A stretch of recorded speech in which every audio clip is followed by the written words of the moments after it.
Programming Throwdown, episode 69, Puzzle Games. Take it away, Mark and Patrick. Hi, everyone. We're here with Mark Engelberg, puzzle inventor. Nice. Mark, why don't you start off by telling us a little bit about yourself, your background, and what you're up to. Hi, it's great to be here. I studied computer science and cognitive science at Rice University, and somewhere in the middle of my sophomore year of college, I read an article about virtual reality. This was in the very early 1990s. So there weren't many people doing virtual reality. There weren't many people talking about it. But I read an article and I thought, wow, this sounds awesome. I want to be a part of this. I had kind of grown up playing adventure games, text adventure games. Oh, like Zork? Like Zork, yeah, Colossal Cave, those kinds of things. And then transitioned when text adventure games kind of became graphical adventure games, like by Sierra, for example. Yes. King's Quest and Space Quest and Leisure Suit Larry and all those games. Police Quest. Yeah, Police Quest. They were just wonderful games. And I loved those kinds of games, that melding of story and puzzles. And to me, virtual reality was the obvious next step for this kind of stuff. And of course, I also grew up watching Star Trek Next Generation with the holodeck and everything. And I was convinced that, someday there's going to be this studio where they're going to be making these virtual reality adventure games for people to play. And, I want to be the Steven Spielberg of virtual reality. So I read all about this and I thought, I got to get into this industry. So and of course I called my parents from college and I said, I figured out what I want to do. I want to do virtual reality. They'd never heard of it. And they're just, okay, sure. I grew up in kind of a small town and we had a virtual reality, I don't know what you would call it. It was kind of like an arcade, but it just had this one thing. And they charged $10 for about 2 minutes. And it was, the frame rate was like 3 FPS. Yeah. And it was just... But was that the pterodactyl one? Was that the pterodactyl one? The arcade game? The only part I really remember was you're in an elevator, and the elevator's kind of rising up, and you're having to kind of shoot. I don't even remember what. If it's the one I'm thinking of, and it might not be, but if it's the one I'm thinking of, there was a popular one at arcade places like Dave & Buster's that had you kind of riding up and down platforms, shooting at pterodactyls flying. It might be that one, yeah. So I took all the money I had saved up from a couple summers jobs and flew out to a virtual reality conference. I found out one that was happening in the Bay Area, and I spent all my money to get out there and made contacts with people in the industry. I mean, it was unusual, this college student kind of showing up at this virtual reality conference, but people kind of remembered me and were impressed that I had taken the initiative to come to the conference. And so the following summer, I went through my business cards and kind of called that I'd collected and called different people. And it turned out that one of the guys I had spoken with was now the director of the virtual reality lab at NASA. And he offered me a summer job, which then turned into a full-time job as soon as I graduated.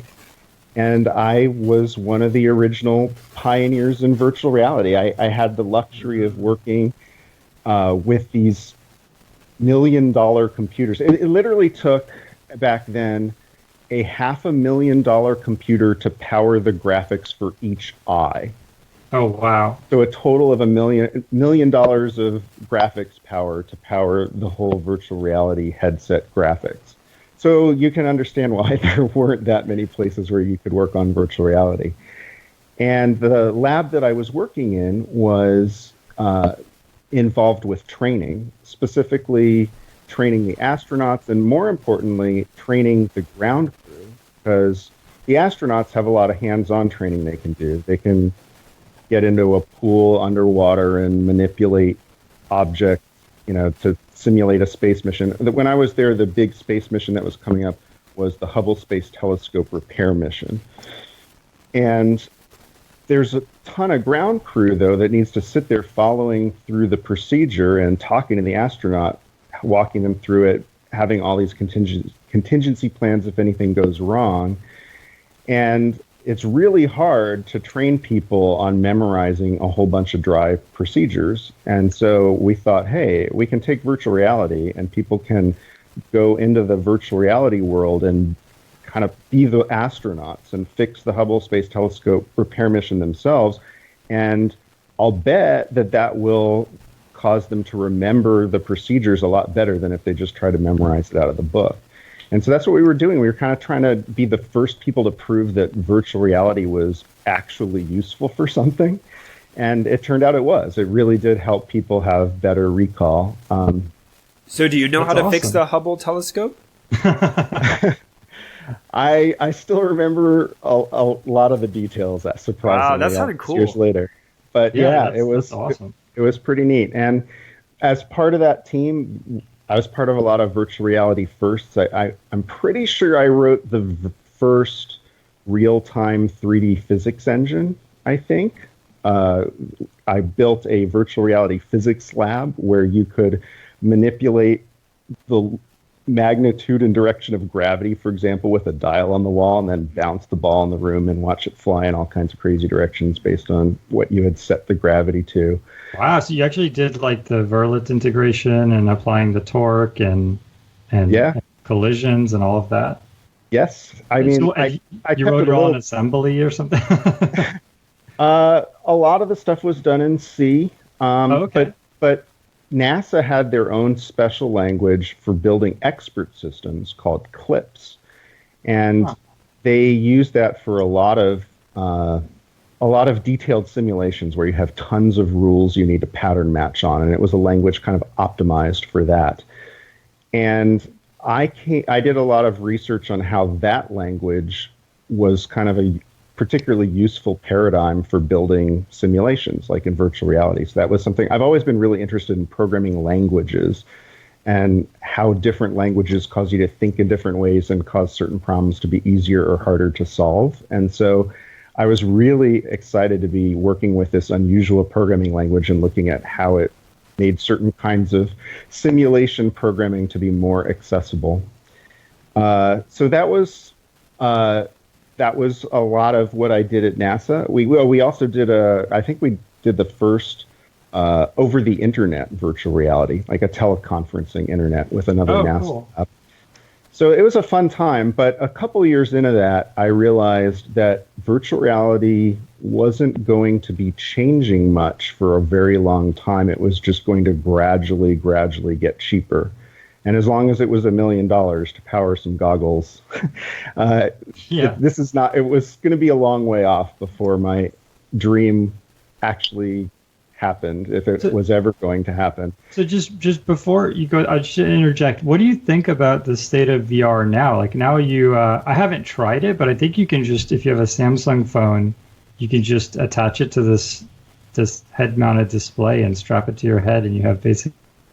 Yeah, I have done that with my phone actually, and I go to virtual reality meetups here in the Seattle area, and I've had a chance. I don't personally own any of the new VR setups, but I have had a chance to try most of them, and it really is astonishing how far the graphics have come. There's no question. I mean, what you can do with an inexpensive computer now is miles better than what we were able to do with $1 million of computing power 20 years ago, 6 years ago. So it really is astonishing how far things have come. But what's fascinating to me is that even back then when the graphics were crude, the sense of immersion was so compelling and so powerful. So it feels really familiar. I've logged so many hours in virtual worlds that for me it just feels familiar and natural when I get back in a virtual reality environment. It just feels exactly how I remember it, kind of. Just it looks better. Nice. And what was I going to say? Oh, so you're talking about transitioning from VR to your next industry. Right. So I realized it was going to take a while to kind of get to where things are right now, where people have access to this stuff at home. And so I realized that if I was going to pursue this vision I had in college of doing entertainment VR, the next thing I needed to do was get into the entertainment industry. So my wife and I kind of looked around at different parts of the country. We were in Houston because that's where Johnson Space Center was. That's where I worked. But we figured it was time to settle down somewhere, kind of looked around where in the country we wanted to live, where are the hot tech spots. And I was specifically interested in where is the next kind of gaming boom, where can I work on computer games? And we decided on moving to the Seattle area. And coincidentally, that was when Sierra Online, the company whose adventure games I had grown up playing, King's Quest, Space Quest, Leisure Suit Larry, they were founded by a husband-wife team in Oakhurst, California, just near Yosemite. And they had just opened, they had all relocated to Seattle and opened an office here on the east side of Seattle in Bellevue.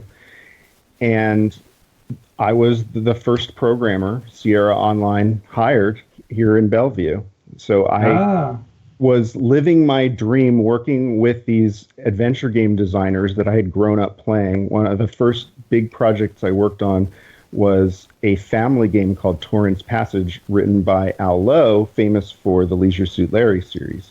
Mm-hmm. And he is as hilarious in real life as you might imagine if you've ever had a chance to play his games. And it was nice. It was just a fun environment to work in, and I really enjoyed it.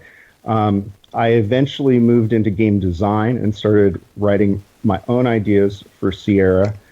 But then the bottom kind of fell out of the adventure game market.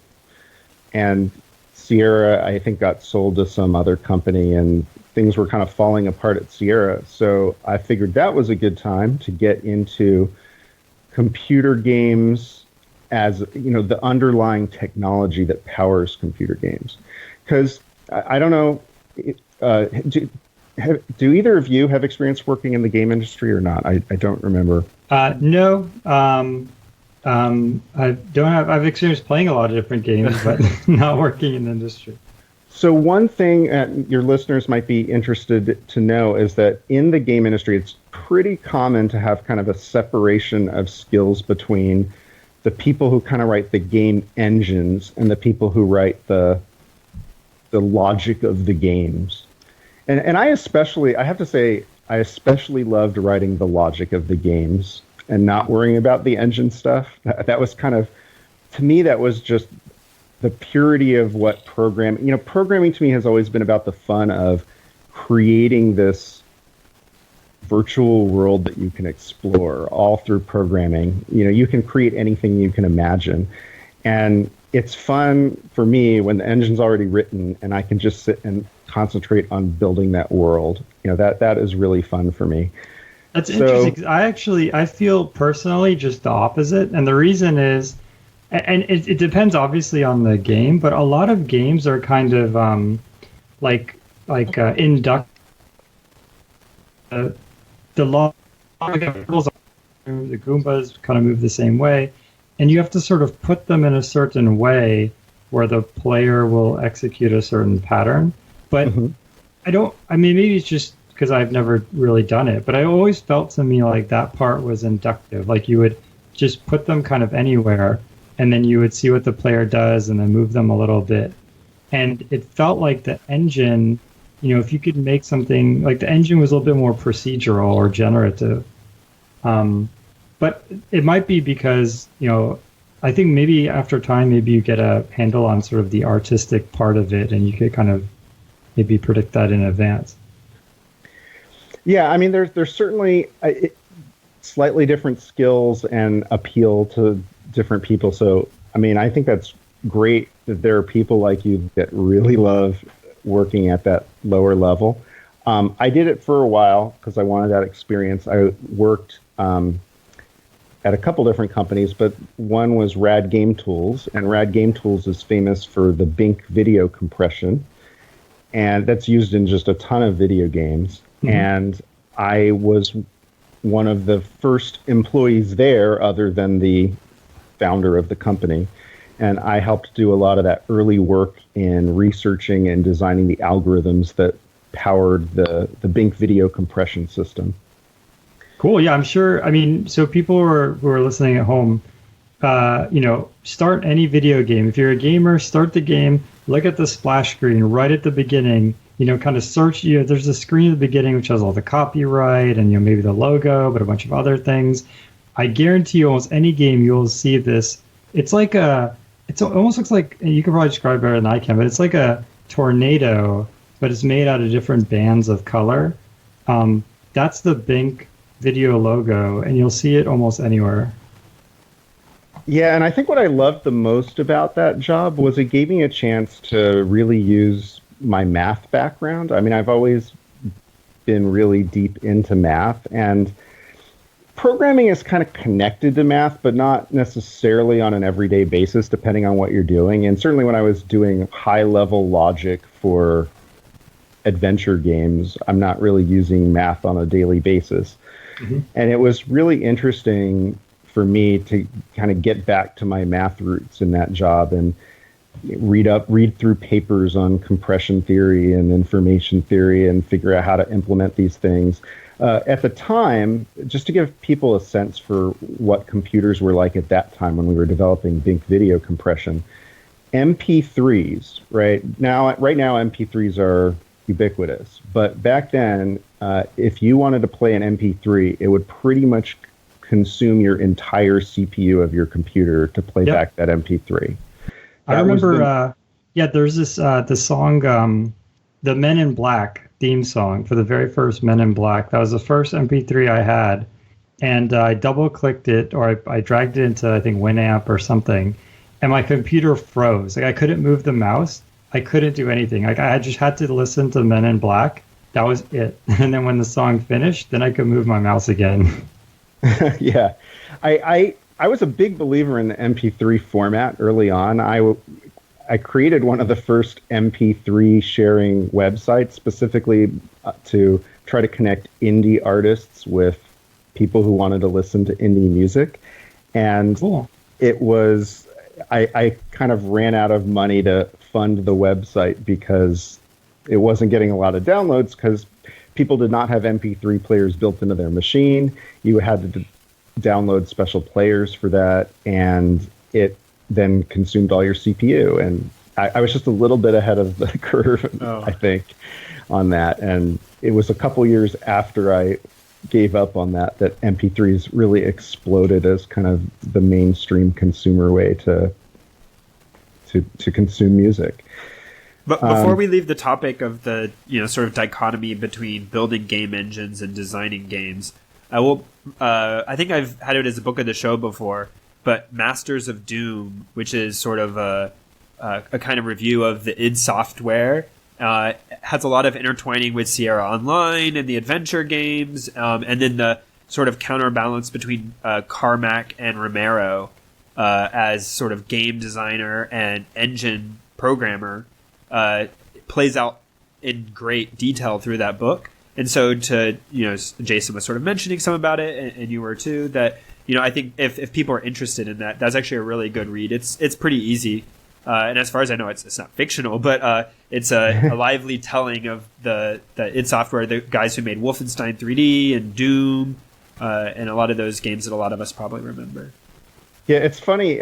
Even though I'm into video games and I'm into 3D stuff, I never really got into the whole Doom phase for two reasons. One was because at the time I was sitting playing in 3D environments on $1 million computers, so I kind of turned up my nose at these games like Doom that were just played on a PC. And the other thing was I think a little bit resented games like Doom as kind of the killers of adventure games in a way. It seemed like people lost their taste for the puzzle immersion things in favor of shooter immersion experiences. That's probably not inaccurate. I think further down in the brainstem, right? Yeah, I think I had a little bit of a grudge about that for a while. So I think for both of those reasons, I never quite got into the Doom thing. But certainly it's an incredibly popular field, and I would not be surprised if that book you described is a great resource for that kind of thing. But the point I was going to make about compression was that if compression is, if decoding that compression is consuming all your CPU, how are you going to put something like that in a game, right? Your game, you've got all kinds of stuff going on, and you want to have a soundtrack playing, and maybe on top of that, a layer of some voices or character voices, and maybe you even want a little video panel in the screen. And how do you do that if each of these compression things is going to take all your CPUs? That's where a company like Rad Game Tools comes in. They realized there was this specialized niche for compression technology that maybe it takes a longer time to compress it, and maybe it doesn't even compress it quite as well, but the decoding is incredibly fast. And by making that trade-off and optimizing for the speed and low CPU usage of decoding, they were able to address this entire niche that the whole video gaming industry needed, but that no one else was really addressing. And so that's what I would do. I would sit and, I'd go read about how MP3s worked, and then I would sit down and write something that was, maybe a little crappier than MP3, but not in terms of sound quality, but in terms of how much it would compress, and would play back a million times faster than an MP3 would. Nice. And then did the same thing for video. But audio compression is kind of a subset of video compression, because you got to compress the soundtrack also. So would it be fair to say your first programming language was the NASA? What was the NASA one called again? The expert system one? Clips. And Clips. Interestingly, Sierra, where I worked for a couple of years, had their own programming language too to write all these high-level adventure games. In college, I had learned as my first programming language Scheme, which is a dialect of Lisp, and then we immediately transitioned to using C++ and kind of used C++ for the rest of our college years. And so I got hired at a lot of these jobs for my C++ skills, but then ironically, everywhere I worked, they had these domain-specific languages that worked a lot like Scheme and Lisp, and I was using, and the reason for that is because Scheme was one of the first easily kind of embeddable interpreted languages. These days we have a lot of choices, like Lua is really popular as an embedded language for scripting video game logic, because it can be embedded, into as a high-level layer to write your logic on top of a low-level engine. It does that kind of thing really well. But back then, if you wanted to create a language, a domain-specific language to empower your programmers, you would typically write it as a dialect of Lisp, because everybody understood how you parse Lisp, how you interpret a Lisp program. I mean, it's a simple enough exercise that a lot of college classes would have you do that as an exercise. And so if, there were so many tools back then, like if you went out and got a CAD system or whatever to do 3D modeling, the built-in scripting language was some dialect of Lisp.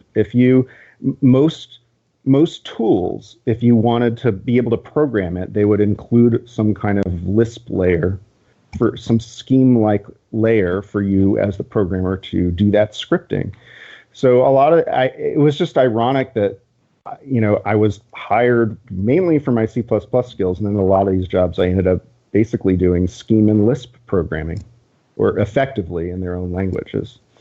That makes sense. And so that kind of explains the sort of your sort of passion for functional languages. Like, what would you say is your favorite language now? Well, I am really into the language Clojure, and I've become a very active member of that community. I started using Clojure as my primary programming language back when it turned 1.0. I kind of came at that through Python. I kind of went from C++, and then after Rad Game Tools, my son was born, and I decided I wanted to be the one to stay home with my kids. And so I was at home. I was the stay-at-home dad for many years, and I wanted to start doing some of my own programming projects, and I also wanted to perhaps pick up some contracting jobs. And I had to think about what programming language would give me the maximum productivity as an individual. And what I was finding, C++ was what I had one of, to some degree the most training in, but C++ programs, like I could make really fast C++ programs, but it would take me a long time to build them. I was used to building them as part of big teams. At Sierra, I wasn't doing C++ programming there, but I was in general used to working on big teams with big budgets. Like at Sierra, it was very typical in that era for an adventure game to cost, $1 million to build. You have a team of programmers and animators and artists and testers and even, art techs whose main job is just to convert one file format to another using the tools. But I was used to that kind of working process. And what I was finding is that when I would try to use C++ for my home projects, it was taking me too long to build things. So, like I said, I've always been a programming language person, always out there trying new languages, trying new things. And one of the first ones to strike a chord with me was Python, because I found like it wasn't as fast as C, but for the things that it was fast enough for, I could build things way faster. And that's because it has a really rich set of data structures built into it. And it's just so easy to use those data structures to kind of combine them in different ways to build whatever you need to build without having to do a lot of custom data structure work. You could just use the ones built into the language. Yep. But I found myself a little dissatisfied with Python at the same time. And part of that dissatisfaction came from that I missed some of the immutability principles that come with functional programming. And I should probably explain that a little bit for people who aren't as familiar with functional programming. A lot of people understand that functional programming is about functions and building your program in a way where functions are kind of the primary components that you're composing together. But what I think is the important thing about functional programming is that it mostly deals with what I would call pure functions, meaning something that for a given set of inputs always returns the same output. It's very predictable. Most of the things we write in other programming languages have most functions we write are mutating something, or they're changing the value of something, some kind of object destructively, or they're updating the contents of some hash table, or everything is a very destructive mindset typically. And when you're building your programs like that, your functions aren't pure functions. And there was something both intellectually unsatisfying about that to me. I mean, like when you do 2 plus 3, you're not destroying the number 2 and replacing it with 5. So I kind of wanted the same elegance that you associate with arithmetic operations with other kinds of data structures. And we see that, I think a lot of the world has caught on that this is a useful concept, and you can see evidence for that in the way string handling has changed over time. Like if you go back to C and C++, strings are mutable, right? It's really easy to change any character of a string in place in memory. And it turns out that can really be a nightmare because it's very hard to keep track of what's responsible for changing what things, and you can accidentally change a string you didn't intend to, because you extract some substring out of a string and it's actually sharing the same space in memory, and then you change the character in this one thing and it ends up changing this other character. It's a problem. And so Java and Python and almost every modern language I can think of, strings by default are immutable, and it frees us up from, there are times where that's less efficient and you need some way to drop down to some kind of mutable data structure when it's really necessary for performance. But we have saved ourselves tremendous headaches by making strings now immutable in most languages. And I think I have found that you can get those same benefits by making all your objects, all your data structures by default immutable, all your collections. I have a list. When I add something to the list, I shouldn't necessarily destroy the original list. I just now have a new list that is one item added on. Now, a language that's built around this concept then allows you to write more pure functions because you're passing in inputs that are immutable and you're getting pure outputs. It makes your program way easier to analyze. And I just find that to be a much better way of thinking about it. And it came into play, like at the time, this was around when I was starting to do my own puzzle development.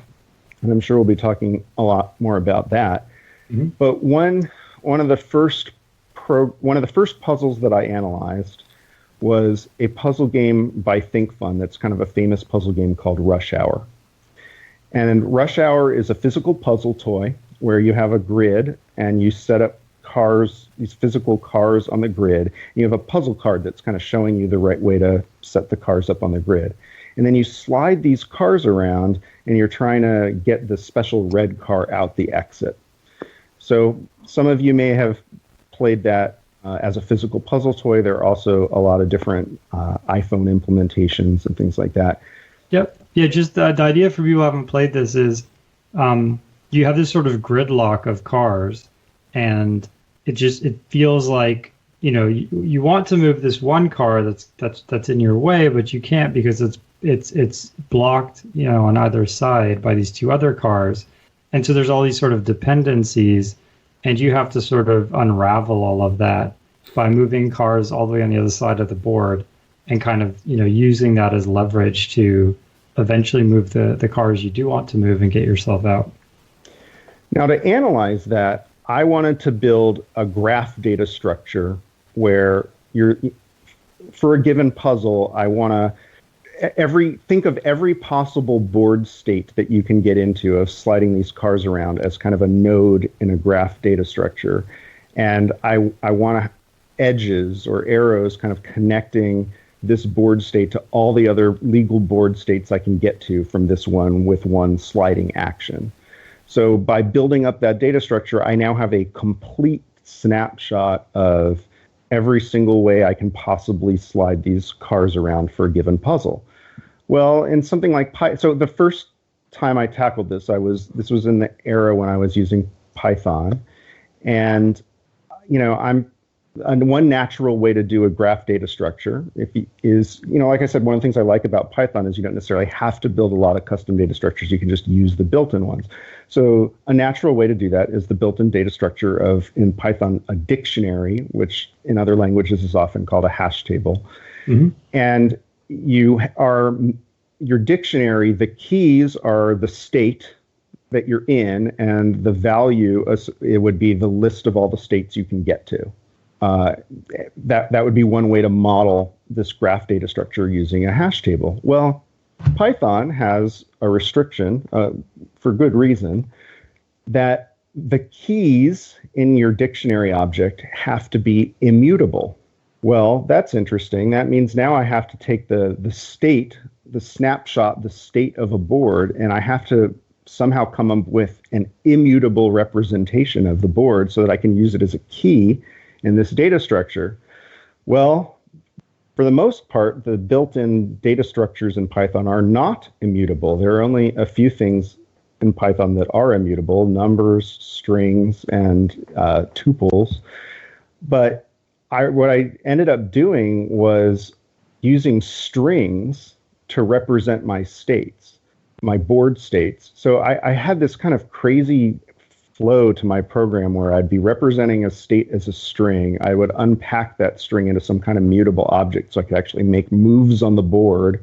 And then when I got to the new states, I would convert them back to strings so that I could store all these things in the dict object. And I was thinking, this is kind of crazy. I mean, there's got to be a better way than this.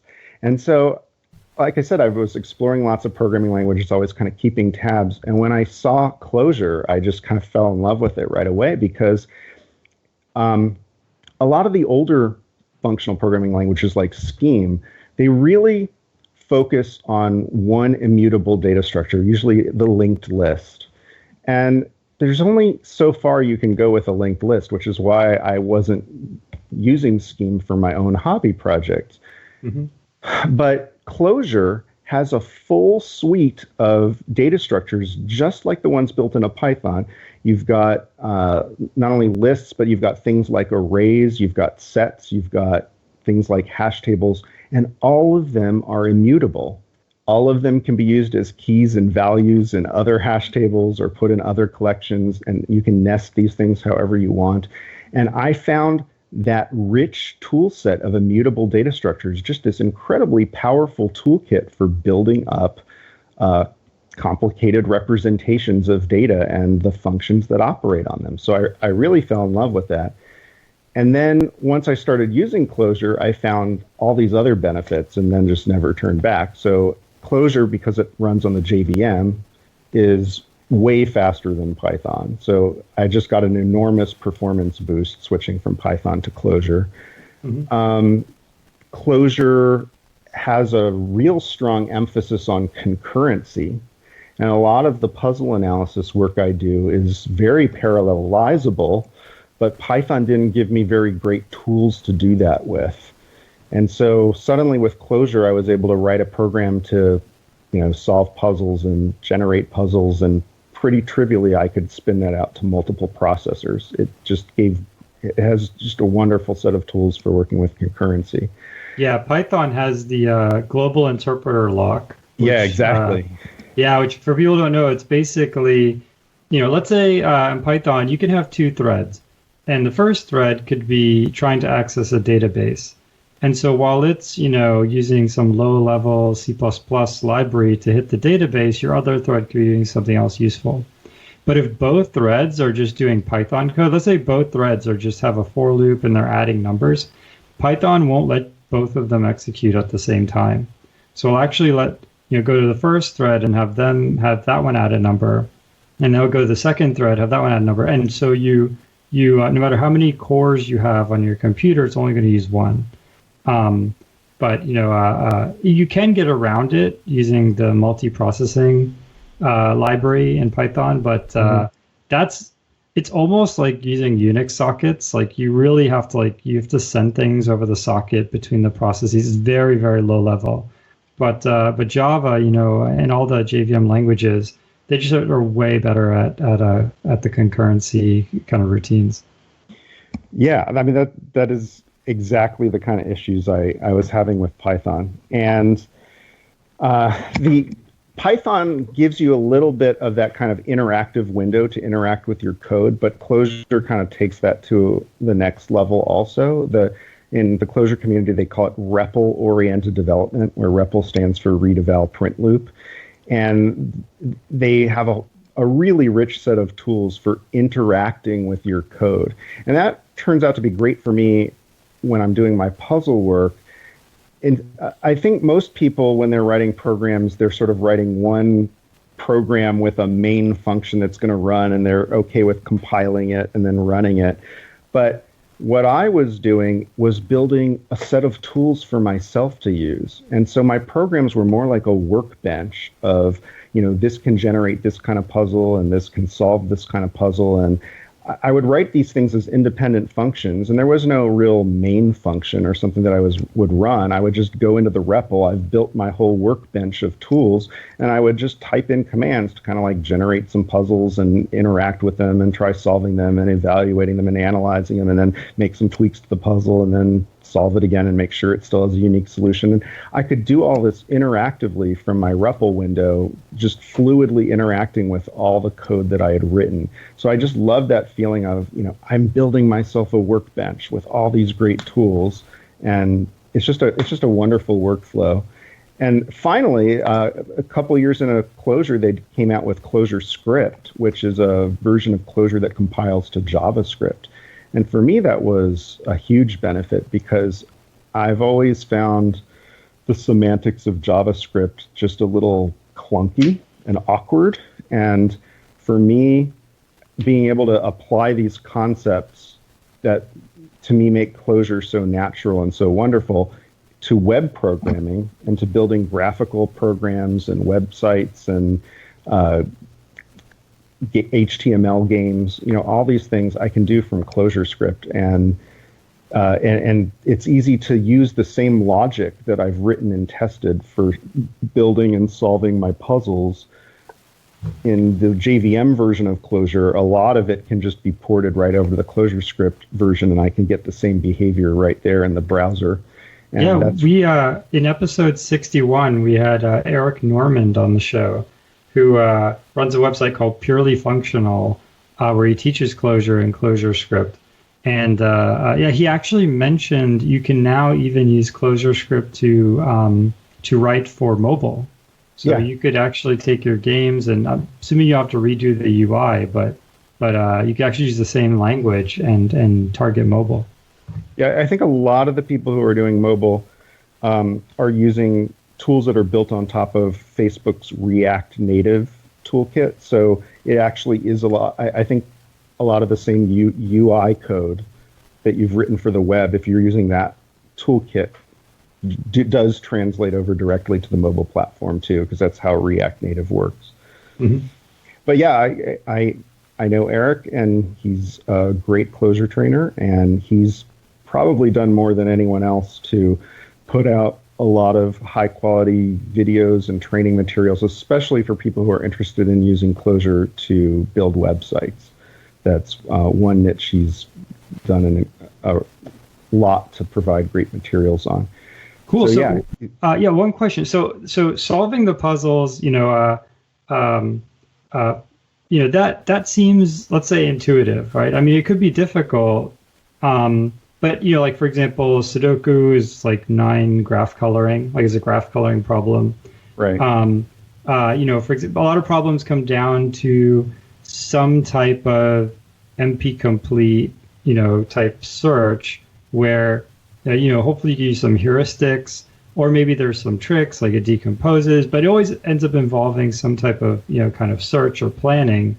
Mm-hmm. How does the generation work? Like how do you go about generating? Just because you could write a Sudoku solver, it doesn't necessarily mean that you could make a Sudoku level. And it definitely doesn't mean you could make a level targeted to a particular audience. Like if you want to make a Sudoku level for children, or if you want to make a Sudoku level for, experts, like how do you go about parameterizing that? And actually, you've made 3 board games, which we'll talk about.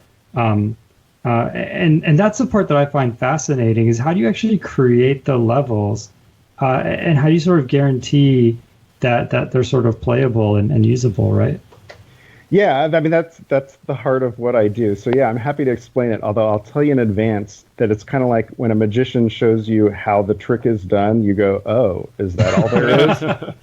I'm sure that'll happen here. I'll explain to you how it is, and it'll no longer seem mystifying. You go, "Really? Is that all there is to that?" So I kind of view the process as 3 steps for most puzzle games. It kind of breaks down to 3 steps. The first step, like you said, is to write the solver. And I think that's the piece that most people can get their head around. Like you said, most problems boil down to some kind of search. I would recommend to your listeners out there who are just learning computer science, learn how to write an A-star search. That's a famous algorithm for searching, and it is, I would say 99% of what I do boils down to some flavor of an A-star search. So that is, and surprisingly, I mean, a lot of people don't know how to write that, and that's fine, but it's actually not that hard. So learn it, and it's an incredibly powerful tool.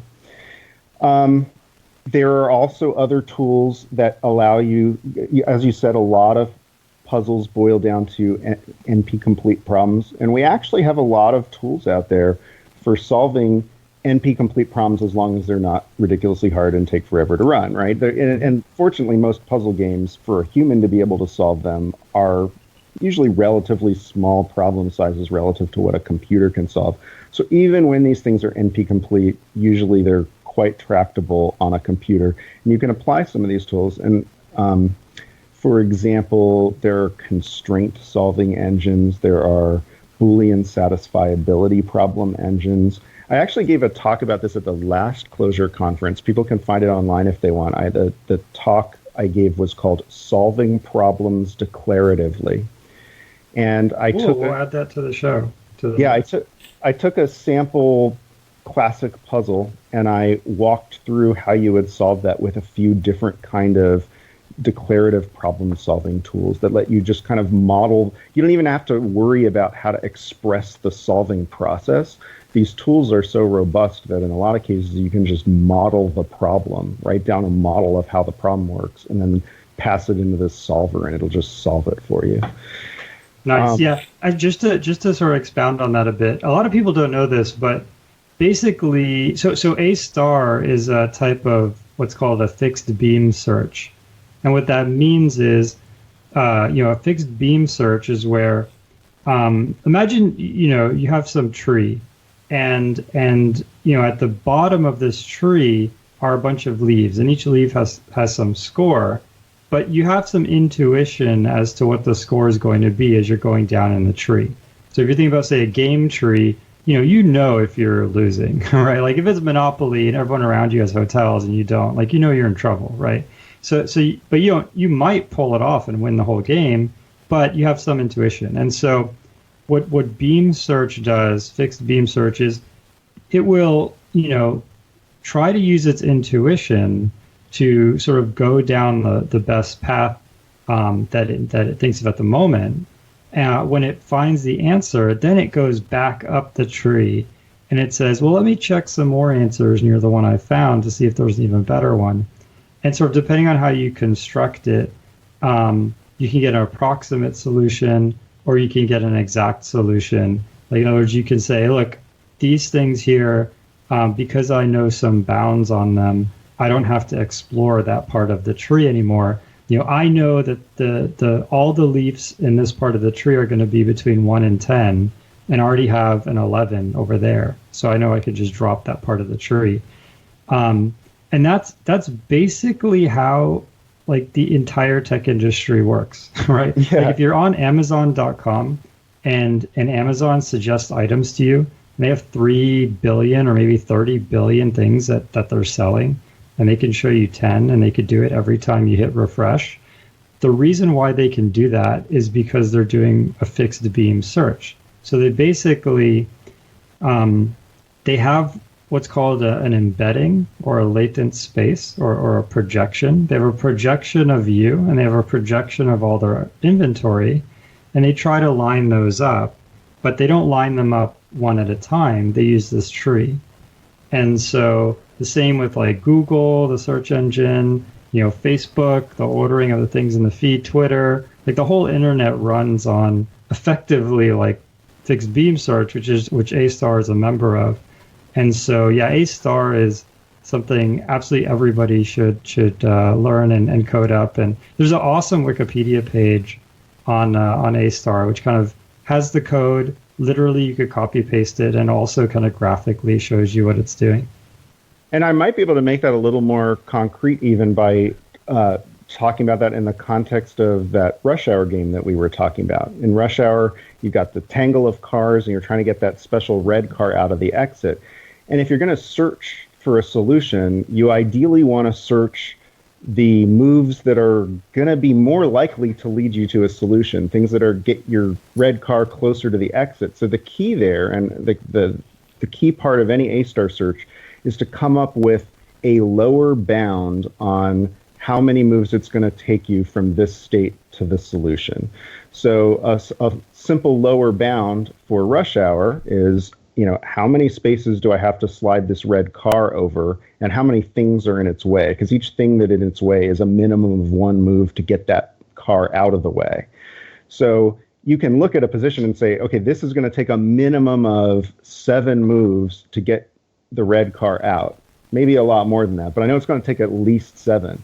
So I'm going to look for moves that move me towards something where the lower bound is 6. Like I've basically moved the red car a little bit closer to the exit, or I've gotten one of those cars out of the way. Anything that helps reduce that lower bound is more likely to lead me to a solution. So that's kind of the heart, in my mind, of what A-star search is all about.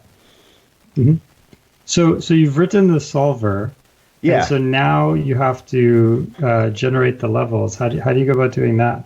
Okay, well, the simplest way to do it is to randomly generate a ton of puzzles and then find the good ones. This is where I Okay. said the revealing the trick. So, All right. and you need to have a fast solver to do that, which is why having a good fast solver is always the first step. But at this point, um, like, let's take Rush Hour again, for example, since we've already described how that game works. You can kind of set up a random car configuration by kind of working backwards, like placing cars one at a time onto the board. So like you put the red car down, and this is the thing I'm going to try to slide out the exit, and then I stick a car in front of it to block it. And then I stick a car in front of that car, the car that's going to need to be slid out of the way. I put something to block that. And I put a few more cars down, and now I have this random configuration of cars, and I solve it. And maybe it's not solvable, in which case I just throw it away. But if it is solvable, now I have a puzzle. And so I Okay. can create a database of, 20, 30,000 puzzles. And now the key becomes to analyze those and to figure out which ones are good. And that is actually that turns out, most people think it's the generation that's the hard part, but it's actually the figuring out the good ones that is the hard part. Early on, when I was doing this Rush Hour work at the time, well, first, as a little bit of background context, ThinkFun, the company that makes Rush Hour, their tradition has always been to come out with puzzles where you have this beautiful handcrafted collection of 40 puzzle cards that come with the game when you buy it. And they're just clever and well designed, and it's a beautiful sequence of 40 puzzles. Well, when the iPhone came out, there were kind of knockoff versions that would put in a bunch of random puzzles, a lot more than 40 puzzles, and maybe they're not so good but you got a lot more puzzles. And so that becomes attractive to people. And so ThinkFun came to me and said, we want to learn how to make these Rush Hour puzzles on kind of a large scale so that we can also have our own app with hundreds of puzzles. But we want our quality to be better than these competitors. We want these puzzles to rival the handcrafted quality of the original set. That's how we want to, surpass these knockoffs. And I thought that was a wonderful challenge, and that's why I got excited about the project. And that was, one of the first major projects I did, puzzle research projects I did for ThinkFun. You're sort of tapping into your cognitive psychology background again. Yeah, but when I studied cognitive science at Rice, I thought a lot about a big part of what I did in the cognitive science program was look at how people solved puzzles, because that's what had always fascinated me. And so what I realized, like I said, is the generation is the easy part. Now, the hard part is how do I figure out which of these are good? Like a lot of these, random puzzle generators, they would use some very naive measure to figure out how hard a puzzle is. Like how long is the solution? I mean, that seems like a reasonable measure, but it turns out to not be the best measure. So players would kind of play through the puzzle sequence, this randomly generated puzzle sequence of another product, and they, something that was labeled as easy would actually be a hard puzzle, or something that was a hard puzzle labeled would actually turn out to be easy, and that's frustrating for the players.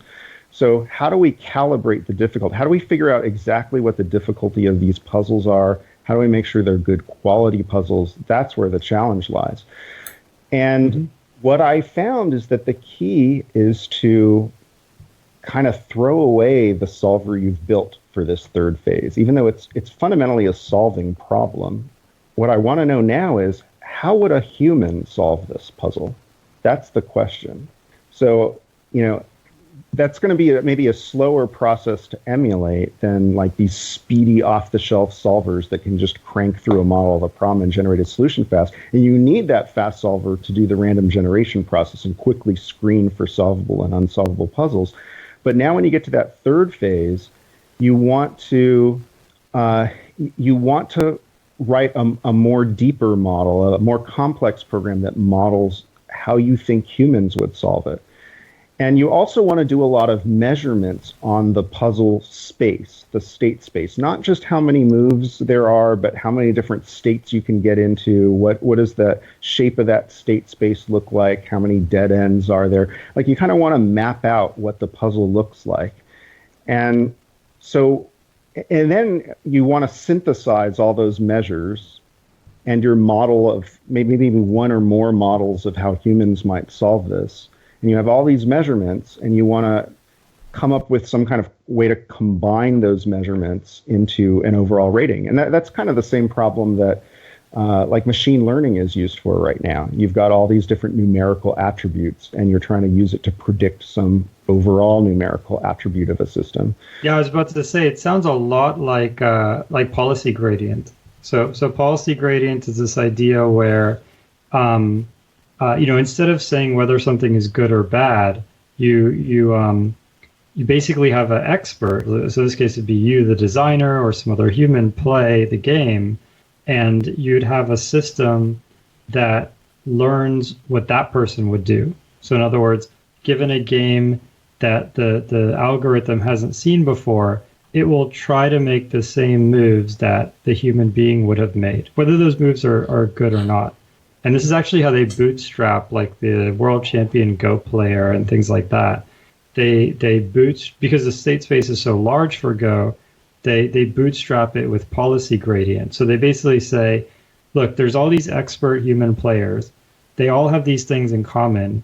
Maybe they're the best, maybe they're not. Maybe there's a better way, but the state space is so big, we're just going to start by doing policy gradient and putting our algorithm in this niche where it's emulating all these expert players. And then we'll start to do some planning after that.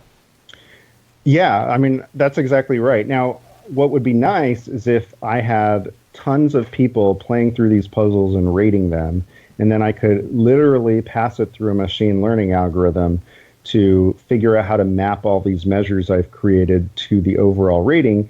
But in practice, we don't do that. What it really comes down to is I use my own knowledge of puzzles and puzzle solving. I play through the puzzles, a lot of random sample puzzles, and kind of compare my own ratings of the puzzles to what is being produced by these different measures. And I kind of find a way to, I kind of keep tweaking the formula of how I'm going to combine these, kind of the way a machine learning program might do it, but I just kind of do it manually and with my own sampling process until I come up with a formula that hopefully does a pretty good job of measuring the interestingness and the difficulty of these puzzles. For Russia, what does the formula do? So the formula takes into account like the graph, like the state space and that adjacency graph. Like what's the formula based on?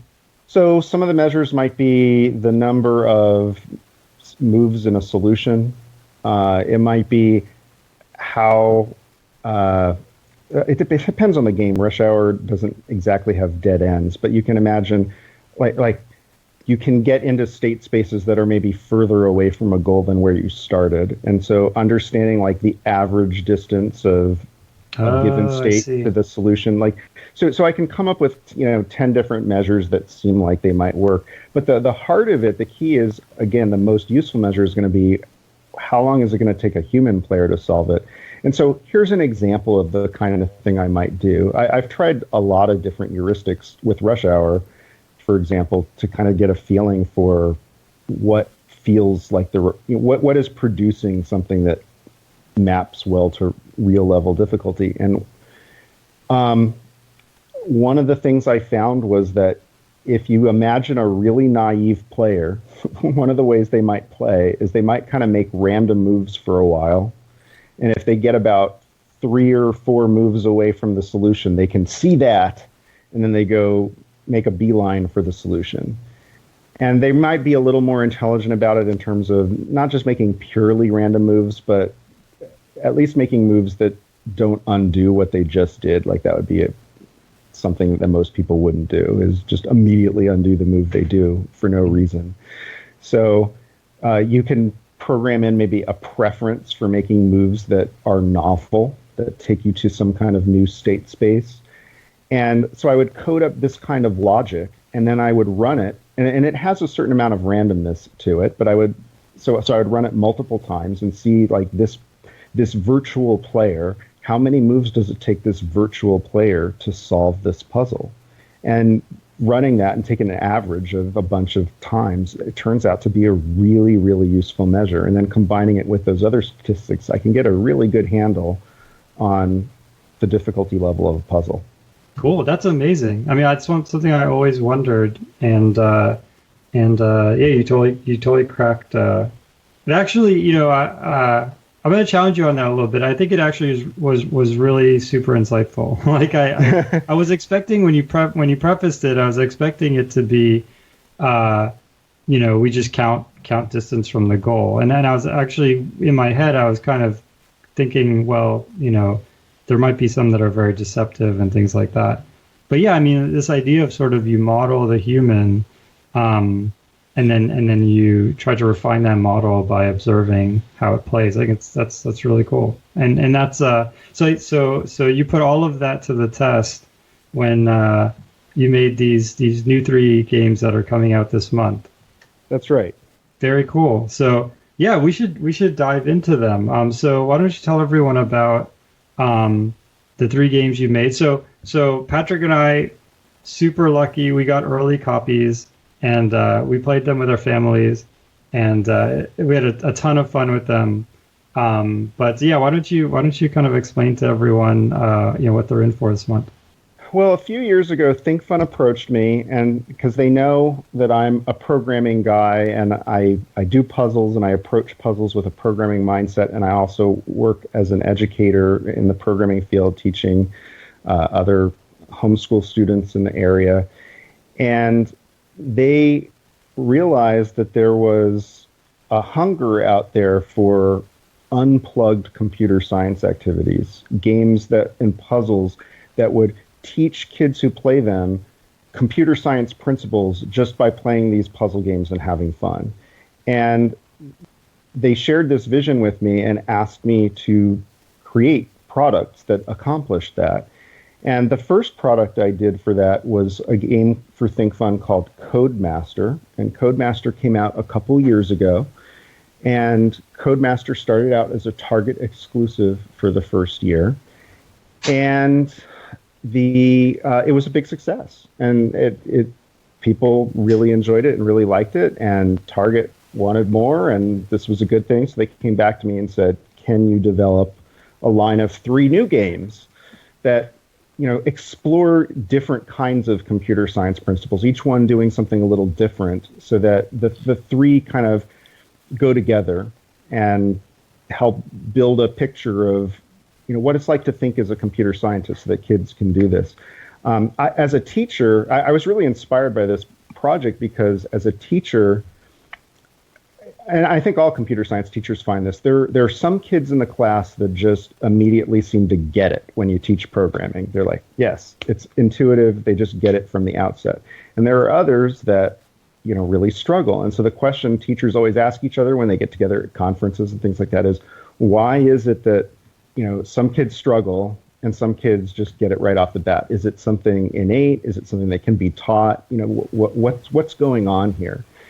And after having a lot of these discussions and doing a lot of research, it's become pretty clear to me that it is teachable, and you want to teach that as early as possible, because what you want, like my hope with these puzzle games, and I'll go into the details of what each one does and what each principle each one illustrates, but they don't literally teach programming in the sense, like, you're not going to play the puzzle games and then sit down at the computer and start programming in C.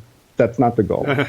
The goal is that you get kids playing these games, and they're going to get a good mental model of how computers interpret and execute programs. They're going to get a good mental model of how logical statements are evaluated. All these things. They're gonna gain the mental frameworks that when they get into a classroom later, these kids are going to be the ones that just get it.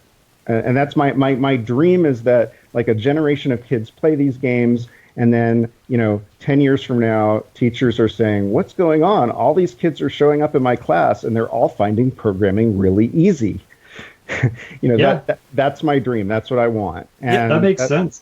I mean, we both. I don't know about Patrick. I'll let Patrick go second. But we both played a bunch of games growing up. I used to play this game called Delta Drawing, which was just turtle graphics. If you've ever done this, which is like how would you describe it? Like an off-centric drawing tool. So you have this little arrow, and you say, go forward 3 spaces, then draw for 3 spaces, and turn left, and then draw. And so you have to kind of understand that when the arrow turns left, even though you didn't move, it kind of like you have to sort of project yourself onto the arrow and write some simple code. And it had a bunch of instructions of how to draw a square, how to draw, a hexagon, and things like that. And that I felt like things like that are really what sort of give people the right mindset when they're young. Yeah, definitely. And so I started. So let me talk about the 3 games specifically. So the first game in the series is called On the Brink. And I would say that this is the one that's maybe the most accessible to the youngest kids. All the games are rated as ages 8 and up, but this one is maybe skews a little bit easier. Basically, you were talking about turtle graphics just now, and for many years, the basic computer game model and the model for getting kids working with programming was turtle graphics. The idea of a robot character, a turtle robot character, that you can give it movements like move forward, turn left, turn right, and you're moving around a board or you're drawing some kind of shape with it. And these are very, very common activities to do with kids. And what I wanted to do was accomplish 2 things with On the Brink. I wanted to take kids and show them this, turtle graphics paradigm, but I wanted to give them some actual concrete puzzles they could solve. Because my experience is that kids get really motivated by solving puzzles in a way that they might not if you just give them an open-ended activity. Make this turtle move around any way you want is a little different than figure out how to solve this puzzle. And for certain kind of kids, they get really excited about this puzzle solving process, and it'll to get better at something in life, you need to constantly challenge yourself to kind of work at the threshold of what you're comfortable. And most people don't like that feeling innately of kind of stretching themselves, but puzzles that naturally build in sequence kind of do that automatically for kids. Once they get hooked on the game and get hooked on the puzzle, each one is a little bit harder than the one before, and they're stretching themselves without realizing it. And by the end, they've accomplished all this. So I wanted to do something that was built out of turtle graphics instructions: forward, turn left, turn right, and make a puzzle out of it. So that was the basic concept. But the skill that I wanted to tackle with this was the idea of procedural abstraction. The idea, like, to me, one of the most beautiful things about computer science, and the one thing, like, even if someone doesn't go into computer science as a profession, the one thing I hope they walk away with exposure to computer science is the idea that computer science is all about building components out of smaller components and then taking these new components we've built and reusing those and building bigger things out of that. Like, that's what allows us to build the amazing programs we do as software engineers, is everything's kind of built on top of another level. And that's what I wanted to give kids a taste of. So what I did is I set it up. The idea behind On the Brink is you've got a board that's a bunch of colored spaces, and you've got a robot, and the way it works is it kind of looks at what color it's standing on. It could be red or blue or green. And if it's standing on red, it goes and executes the red procedure. And then wherever let's say it's standing on red, it executes the red procedure. And then wherever it lands, it looks at that color space. And if it's now on blue, it's going to go execute the blue procedure, and so on.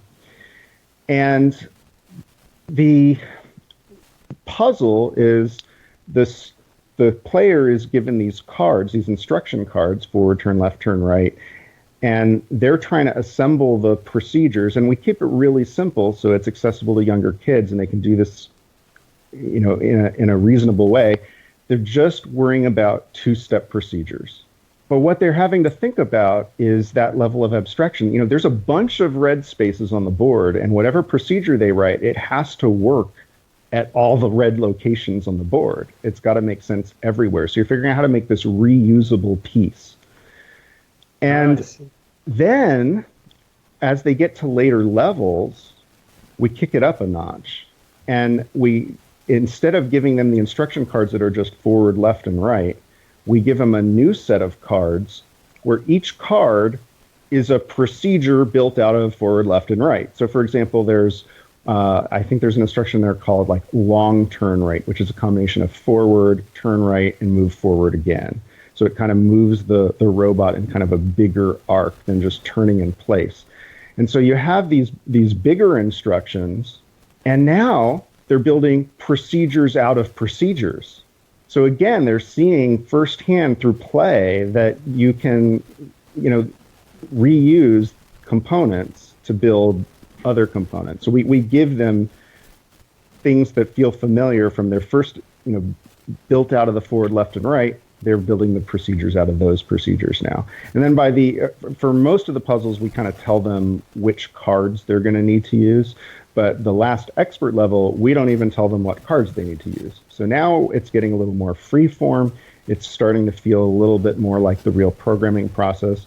But all along the way, they've gotten a taste of what it's like to abstract a problem out to bigger and bigger levels of abstraction, composing pieces into bigger pieces, and trying to find something that can be reusable across many different sites.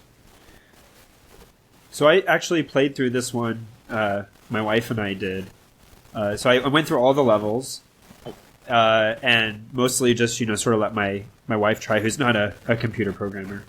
And the thing that I really liked is by the end realizing that you may be on a certain color square, but that isn't sufficient to tell you what's going to happen. You actually have to know how you got there, and that's a pretty high level concept that matters a lot. That the state of your program when you get into a function matters, especially if you don't write in a functional programming language, can matter on a lot of other things, right? So that, leaving aside that, but that's sort of a very abstract concept that if I sort of enter a red square from the left, what's going to happen is different than if I enter a red square from the top, and which way I'm facing.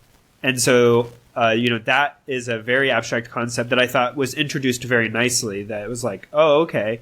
Now I need to know I may be revisiting the same square multiple times, or maybe I'm spoiling stuff, but I need to revisit the same square multiple times. Coming at it from different directions. Yeah, and that was sort of like like now I get it. So I thought it was really nice, and also the fact that you can, and I don't know that it's considered cheating, but you can sort of work backwards. If you know where you need to get, you can sort of figure out what move are valid to get you there, and then that sort of you can work from both ends.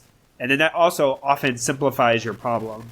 Yeah, and I don't consider that cheating at all. I think that's an essential thing that I want kids to hopefully discover as they play this, is that, working backwards, or maybe maybe the front and backwards are kind of unclear. The front end and the back end might be unclear, but there's something in the middle that is kind of clear for whatever reason. And so you focus on whatever part is tractable, and then figure out how to tackle the other pieces from there once that's constrained. So that's a big part of what I hope players will learn and experience while playing through this. Yeah, so like you said, I can imagine, someone playing this game isn't going to come away debugging a broken C program. But, if you're introducing them to a concept, they're going to recall, oh, my brain knows how to do this. I've seen this before. This function, exactly. I write this function, and then I can put it in different places and get it to do different things, even though it's the same function. Yeah, this is about laying that foundation, setting up that mindset of how programmers and computer scientists approach things. It's kind of like martial arts, like they teach you self-defense and these things, and or make it sort of innate. And if you're in some terrible situation, you're probably not going to exactly do like the right form and do a figure eight in cartwheels or something, but to have that instinct to sort of use the leverage you need to use to escape that situation. And this is the same kind of thing where, you're not going to sit your 8-year-old down and say, hey, I want you to write this C program. But what you can do is you can play this game with them and give them the instincts, so that when they invariably end up in coding 101 in 11th grade or whenever, that they have this huge advantage and it feels natural. Yeah, that is exactly what I'm aiming for. So thank you. I'm glad that came across. Cool. Yeah, I actually played um, I didn't play this one that you just described yet, but I played the Rover Control game Yeah. So a you want little me bit to with talk a my little? son. Yeah, absolutely. I'll talk a little more about rover control. So rover control is where I feel this is kind of the second game of the series, and here we're starting to get into what I think is the really core skill that separates the kids who kind of get it from those who don't. And this is the key skill that I want kids to learn. And that is the ability to mentally step through code. For those of us who are in the programming profession, maybe that seems so obvious that we don't even think about that as a skill that one needs to acquire. But my understanding of the research from having read up on this a lot and looking at different investigations into this is that the key thing that separates the kids who get it from those who don't is the kids who get it have this kind of ability to role play the computer in their mind and step through the steps of their program mentally. And if you can't do that, then I mean, if you can't predict how your program is going to be interpreted, how can you possibly write a program? You have to understand how this thing is going to be evaluated. And where it gets especially tricky, and what rover control focuses on, is things like while loops, if then else branches. When I would go to these teacher conferences, one thing I'd hear over and over again is, oh my God, while loops are so hard to teach. And when I was a new teacher, I would think, why are while loops hard to teach? That I don't see what's so hard about that. Well, it turns out there are certain common conceptions that kids have when they're learning programming. When you see with while loops, the common misconception is that if the condition that governs the while loop is violated or becomes false in the middle of the body of the loop, students think that it just kind of magically jumps out of the loop as soon as the condition becomes false. Oh, This is like one of the number one misconceptions that students have about while loops. And when I heard that, I had kind of that same reaction. Whoa, yeah, now I see why kids aren't seeing it. Yeah, like that is a reasonable thing to think would happen. It's just not the way computers work, but it's totally reasonable to think that they might work that way. So now I'm going to go write a language that does that. Right. Just to mess with people. Yeah, exactly. So I'm kidding. I won't do that.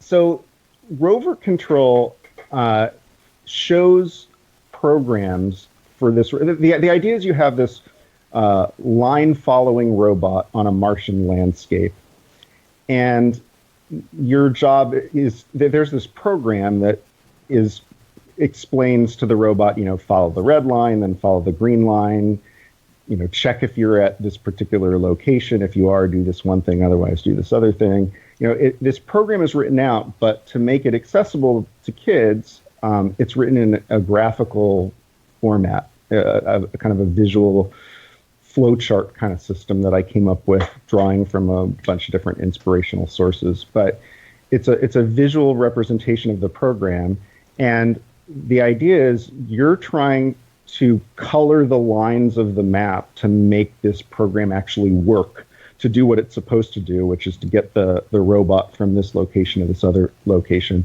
And for some of the puzzles, there's the equivalent of like debug print line statements that print out where the robot's supposed to be at certain points in the program, and you got to make sure the program matches that as well. So the idea here, the skills that this is exercising is they're learning, like let's say you have a program, one of the puzzles might be based around a visual representation of a while loop, and they're stepping through this in kind of a flowchart way using the graphical system, and they're seeing that you only reevaluate that while condition after you're done with the body of the loop and you kind of come back to the condition.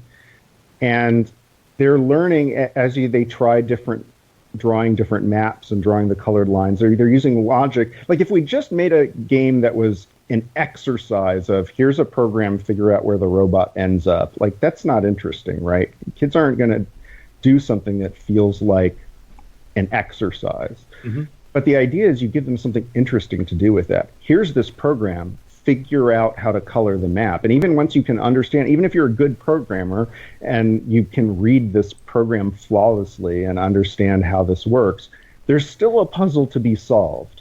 And you still have to figure out the right way to color the lines. And there's a little bit of trickiness there because the robot might overlap on its own path at a certain point in the program, and you got to make sure it's colored the right way for, there's different kinds of tricks that might happen. So that's the heart of it, though, is that they're practicing stepping through this code mentally, and they're learning the way computers actually evaluate these sorts of programs.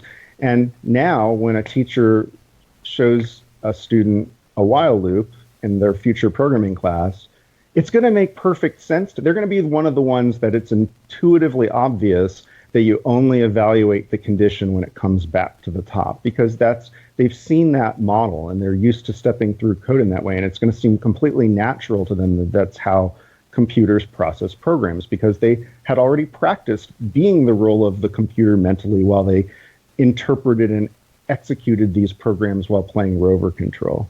Yeah, that totally makes sense. We can actually, I've been developing for teachers to use. I've been developing a version of all the rover control puzzles that are written in actual code rather than the graphical language. And I actually have some of that up on a GitHub repository that I can give you the link towards. But you can play through the same puzzles looking at, the JavaScript version, for example, of each of these programs.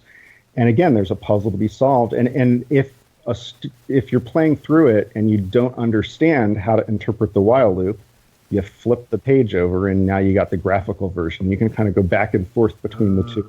Oh, this is the graphical version, this is the written version. I understand now how to interpret this. So it can really be used as a powerful educational device. But even if they're not going back and forth between the regular code and the graphical code, just by playing this graphical version, they are going to build that mental model of how computers interpret programs, how they can mentally step through things on their own.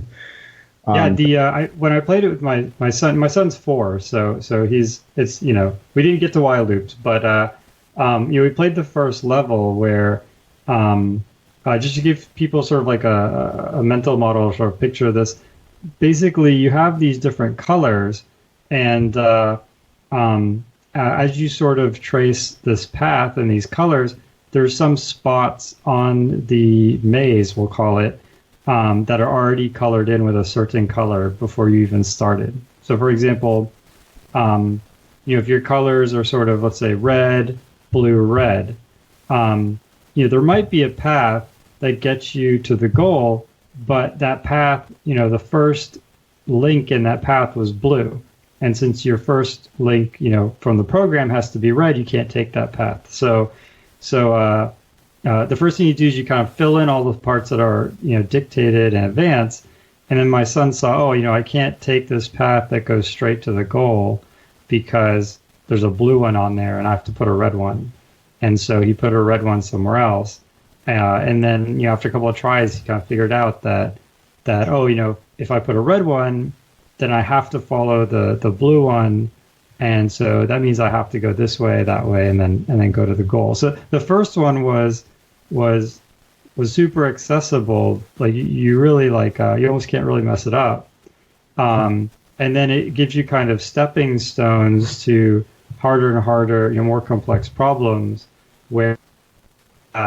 But the cool, as Mark kind of alluded to earlier, you have these stepping stones, and so that there's sort of this I got it moment that almost anyone can get. And that will sort of give them sort of the momentum to invest that time and energy to go to the next level and then the next level. Have either of you encountered the game I mentioned, Codemaster, the one I did a couple of years ago? No, I was looking at the picture. I don't actually think I've played it before. So Codemaster and Rover Control are, in a sense, companion puzzles. You can almost think of Rover Control as like the sequel to Codemaster, but they can be played in any order because they both use the same visual language to describe programs. And they're both kind of about the same thing of mentally stepping through code, understanding flow control constructs. The difference is that in Codemaster, the maps are already colored in, and you've got programming tokens that you're shuffling around on the flowchart. In Rover Control, the instructions are already filled in, and you're coloring in the map. So they're like inverse directions of what you're trying to accomplish, but using the same basic system. Cool. That makes sense. And so, I don't know, Patrick, did you play the third one? Oh, one more. Go ahead. I thought of one more thing I wanted to mention about Rover Control, which is that because I was doing it in kind of the other direction for this one, and you're looking at the programs and building the map, I was able to do some more complicated kinds of programs. And like in Codemaster, I had to kind of restrict myself to 12 basic program shapes. Whereas in Rover Control, almost every program is different. And I really took that opportunity to kind of kick it up a notch. And for example, when you get to the advanced puzzles, we already talked about if, then, else, and while loop.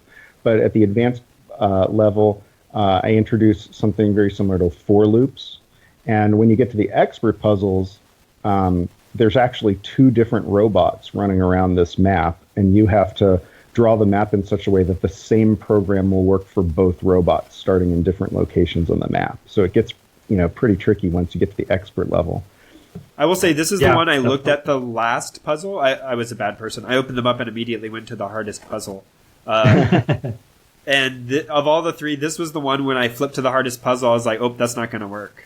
The other two, I will say, I actually manage to just go straight to the hardest puzzle and, figure it out. But, I don't think these are designed for adult programmers. So that's not all the kids in the schoolyard would be intimidated. You'd be the one taking everyone's lunch money. No, that's not a critique. That's not a critique of the games at all. It's just a statement that I will say. Yeah, I believe this one probably has the most intricacies associated with it, from what I could tell. No, yeah, I was just saying that when you go to the middle school where the kids are playing this game, you will be sort of the alpha student. Okay. You can go back. You can go back to your alma mater, middle school. So I'm a very awkward and really show them up. Just happen to be smart. I don't want to go back to middle school. Middle school is terrible. Middle school was terrible. Oh no. No sidetracks. Oh, that's true. Yeah, that would probably take a whole hour to explain. But middle school just seems to be terrible for everyone. Actually, quick sidetrack. They actually say you know, like when you have toddlers, like the terrible twos, that your kid can kind of rage at their tantrums. That's because they're releasing a certain chemical in their brain, and that chemical is just flooding their brain, and that's what's causing all this rage. Well, you actually release the same chemical in middle school. I mean, I'm not just making that up. That's true. And probably when you're debugging programs. Yeah, that's true. I don't think I ever gave it up, apparently. So yeah, unfortunately, okay. I didn't get to the third game, but yeah, please explain it because I'm looking forward to it. Okay, so the third game came about.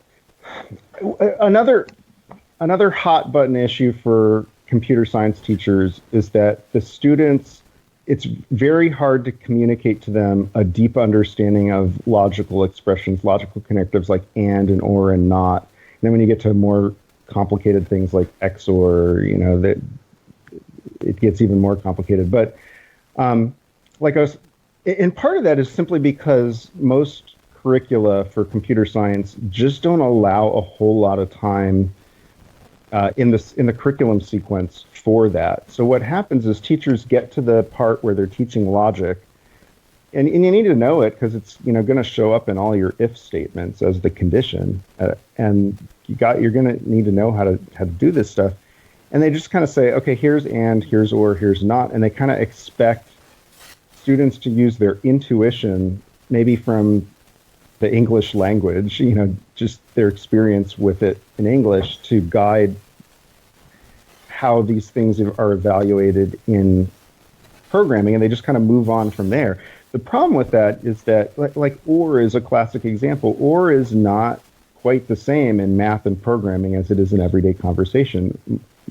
most people do not think of or as the inclusive or, where if both things are true, like if I said to somebody, when I'm teaching logic to kids, I'll give the example something like, tonight I am going to dinner or I am going to the movies. Now, if you later find out that I ate dinner and I went to the movies, was I lying? Yeah. And a lot of them think, yeah, you were lying. You said you were going to either go to the dinner or go to the movies, and you did both, so you're lying. And I'm like, no, in math and computer science, if you do both things of an or, it's still good.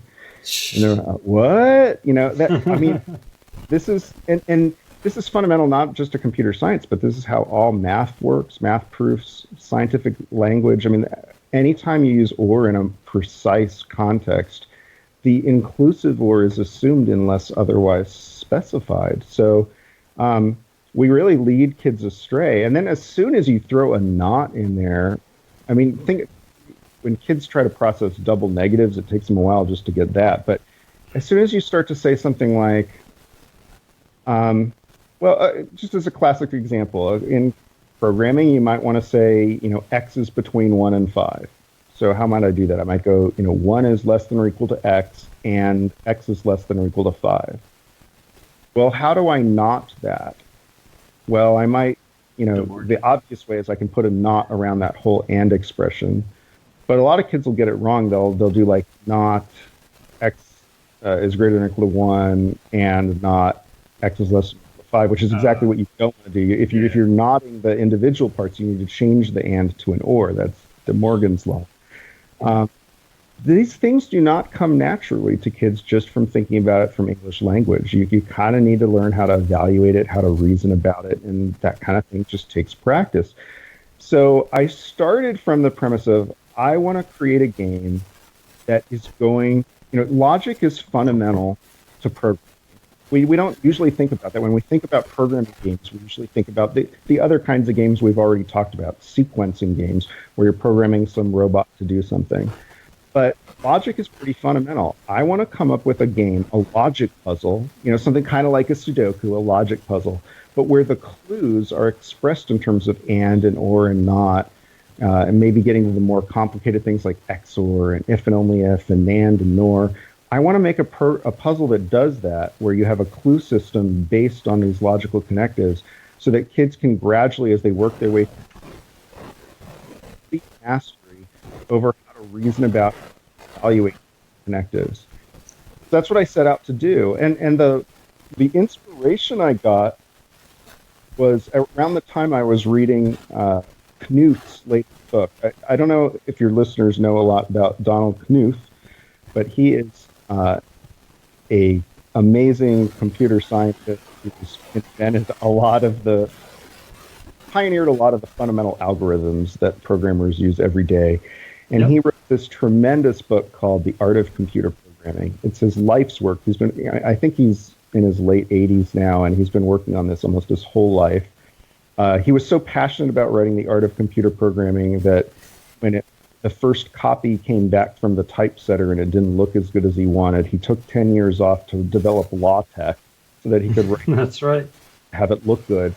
But it's this amazing compendium of algorithms and ways of thinking about algorithms, and he's still developing it to this day. He's still adding new chapters to this book that are released on Amazon every year or two. And he has prizes too. If you can find errors in his book, he actually has prizes on his website.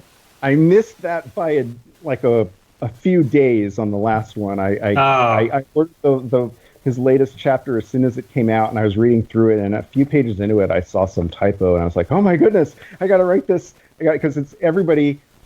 He sends the checks. I think they're $2.56, if I remember correctly, like a hexadecimal file calls it, to anyone who finds the first person to find each bug. And I get the impression most people don't even cash the check; they just frame it because it's such an honor to get it.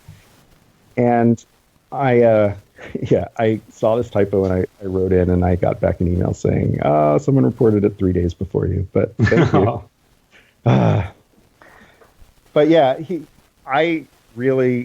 his books I've gone back and reread it maybe once every 10 years or something. And every time because it's so dense, like you read it and you understand some small fraction of what you're reading, and even what you understand is already blowing your mind. And each time I read through it, I get something different out of it because I'm at a new stage as a programmer. I know more and I have a different perspective on things. So I go back every 10 years and kind of reread it and learn a whole new set of things that I didn't even notice before because I wasn't at that level before. So it's a really phenomenal series of books that you can learn a lot from. But I got his latest chapter is about the Boolean satisfiability problem. The Boolean satisfiability problem is a famous NP-complete problem. Mm-hmm.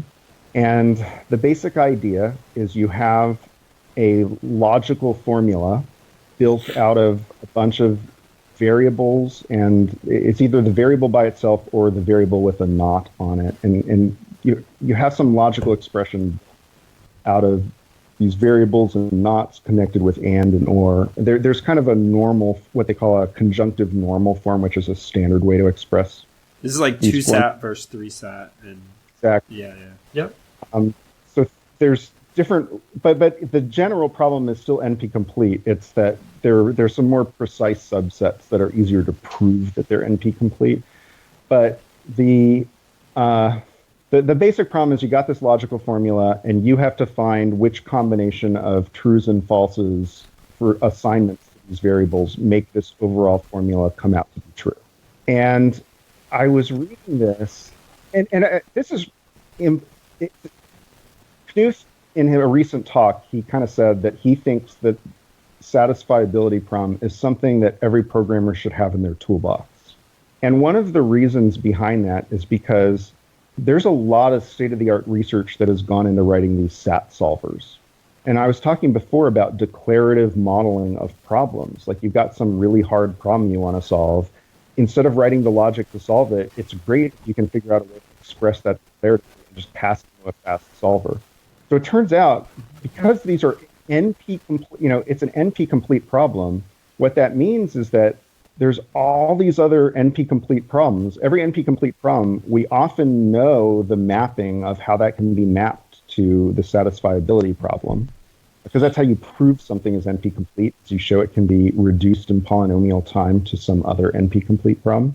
So we have these mappings where we know, like, if I have this crazy hard problem, I could turn it into this satisfiability problem. It's kind of like, I mean, a good analogy here is maybe it's not that good. I should make it up. This might be terrible, actually, but kind of like a socket wrench, right? Like if you go to Home Depot and you buy, a socket wrench, so you buy, the top of the wrench and you buy all these bits. You might have like 30 bits, right?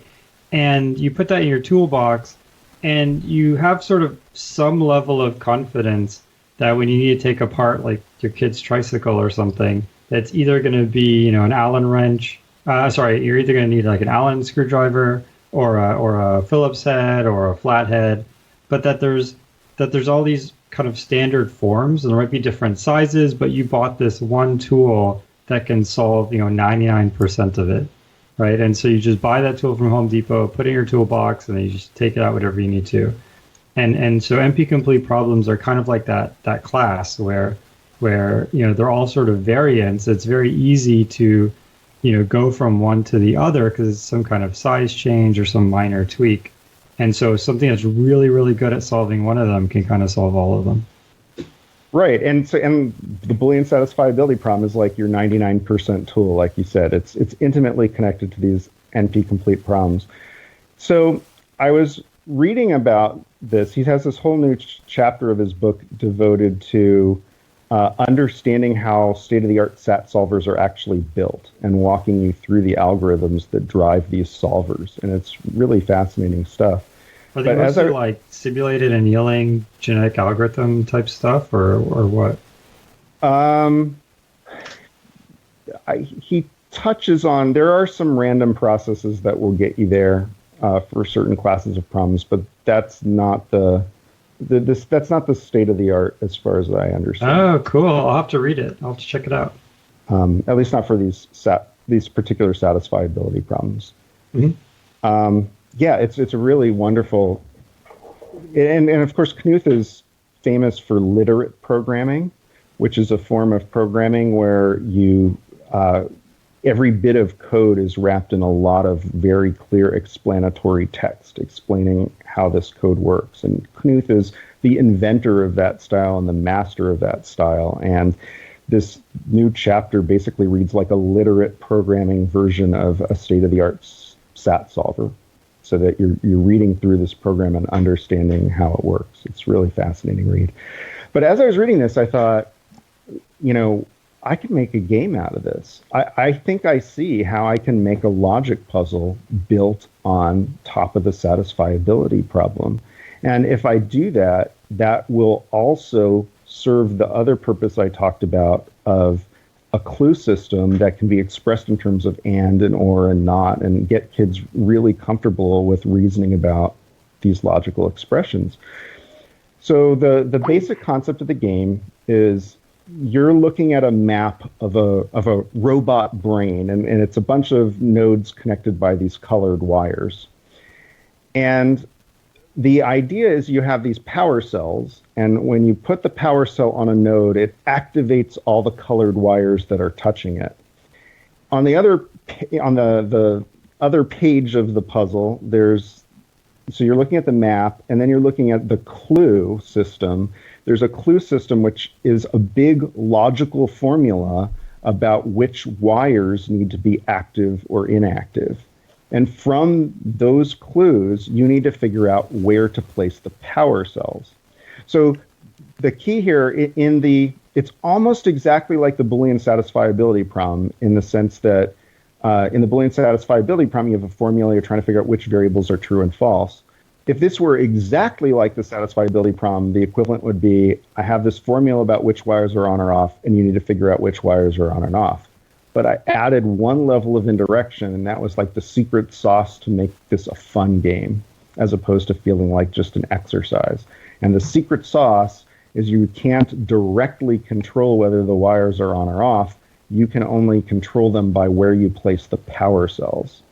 So you're solving the logical formula, but you're also the puzzly aspect, because you're trying to figure out where to place the power cells, and the topography of how the wires are connected to one another comes into play as well. Not just it would be very dry if all you were doing is cranking through the logical implications of the formula. But the puzzles are designed in such a way that you have to go back and forth between kind of analyzing the formula and then going over and placing what you can on the map, and then figuring out, I've already placed a power cell here and I've only got one left, and that means this other wire is active and this one can't be active, and like using the partial knowledge you have to go back to the formulas and do some more logical deductions over there. So you're kind of going back and forth between making these logical deductions, doing some placements on the map, and that's what makes it a fun puzzle.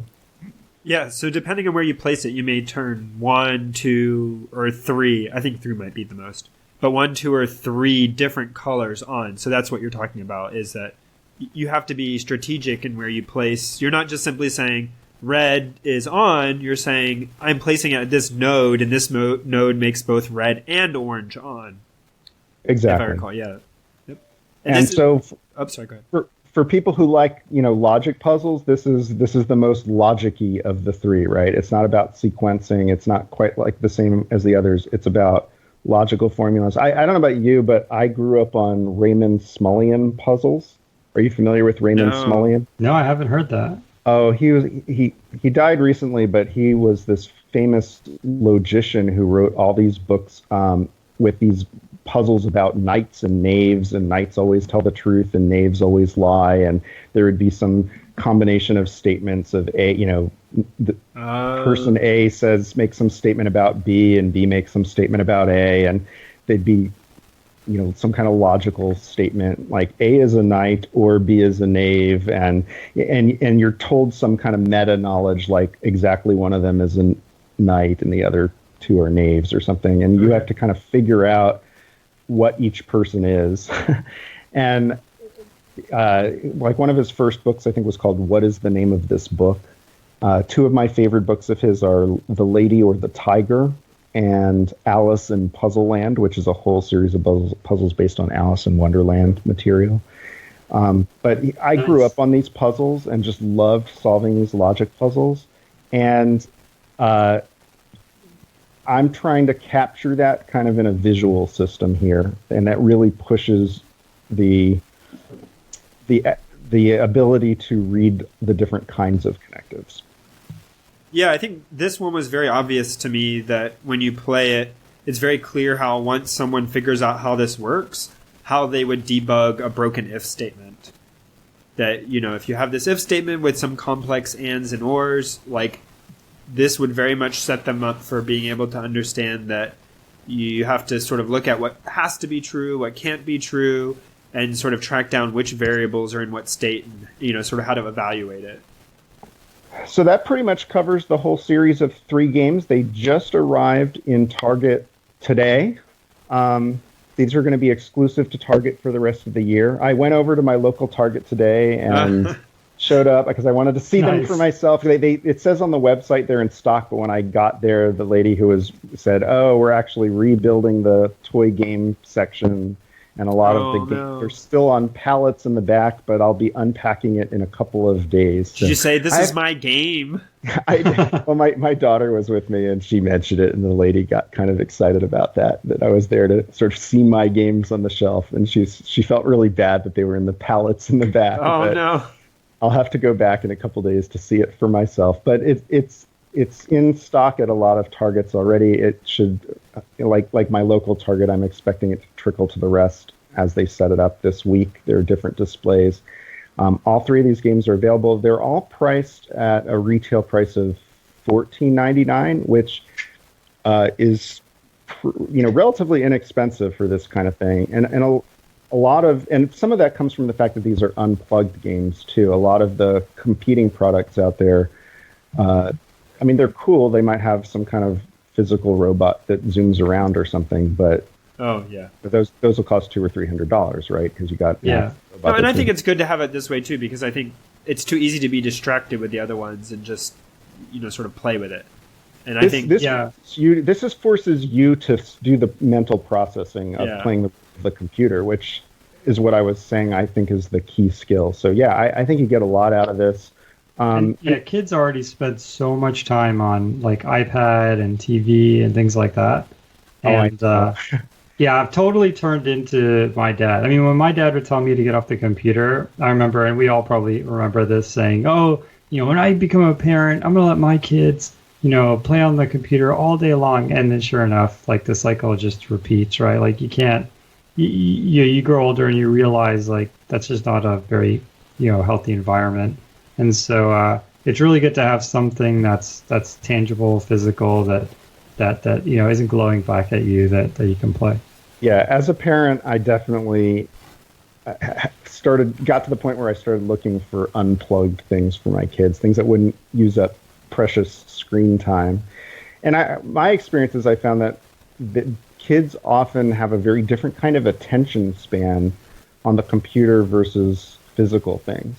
Like on the computer, we are so used to clicking so fast as we navigate through the web, and anything that comes on the screen, we want to be able to click in 2 seconds or we get bored. And I was finding that if you show a puzzle or something like that on a computer screen, kids don't want to take the time to solve that. They just want to click on something within a couple seconds. But you set up a puzzle in physical fashion and put it in front of them, and they get engrossed in it, and they'll spend hours sitting there and kind of working through puzzles, and they're much more willing to work and try different combinations to solve a really hard puzzle. That's my personal experience working with different kids.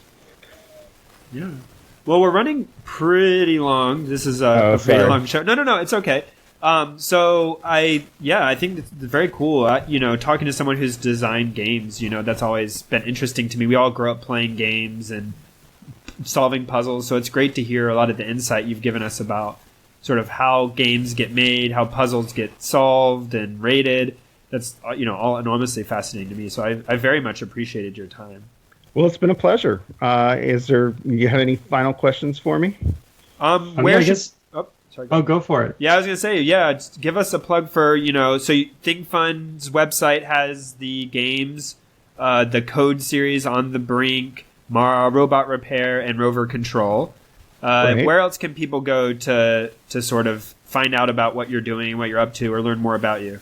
Yeah, and also where can people go if they're not in the U.S. or Canada or wherever there's a Target? Where else can people go to pick up the games? Well, that is the challenge with it being a Target exclusive for the first year. It will eventually get to other countries, but I don't know how accessible that is. Oh, got it. Okay. I'm not sure the answer to that. Sure. But I do know, like Codemaster, after its year at Target, it's now made its way to a lot of other countries. So that does happen over time. But oh, cool. So they can start with that. They might not be able to get these new 3 games just yet. Okay. I was at a board game convention recently, and a board game designer from Germany, because a lot of the great board games are designed in Germany, was over here, and I overheard him at a table next to me saying, I got to run out to Target because I'm in the U.S. and I can go get Codemaster for my kids. And Oh, that's awesome. I was really happy about that. So, as far as finding other things that I announce, I'm on Twitter as Mark_Engelberg. That's MARK_ENGELBERG. And I don't tweet a whole lot, but I try to tweet, like if I've got a new game coming out or if I gave a talk at a closure conference and I'll post the video there or something. So it's a good way of, if people were excited by what I talked about and want to kind of keep tabs on what I'm doing, that would be a great way to follow me. very good. Very cool. Thank you so much for coming on the show. This is, I think people are absolutely going to love this or have loved this. It touches on so many things that, almost everyone I've talked to got into programming because of either puzzles or games. And so this is a fascination for so many people in the field. People coming into the field now have a new sort of platform to learn and teach their kids. And so thank you for kind of, sharing all of that with us. It was a pleasure. Thank you for having me. All right. Thanks, Mark. The intro music is Axo by Binar Pilot. Programming Throwdown is distributed under a Creative Commons Attribution Share-alike 2.0 license. You're free to share, copy, distribute, transmit the work, to remix, adapt the work, but you must provide attribution to Patrick and I, and share alike in kind.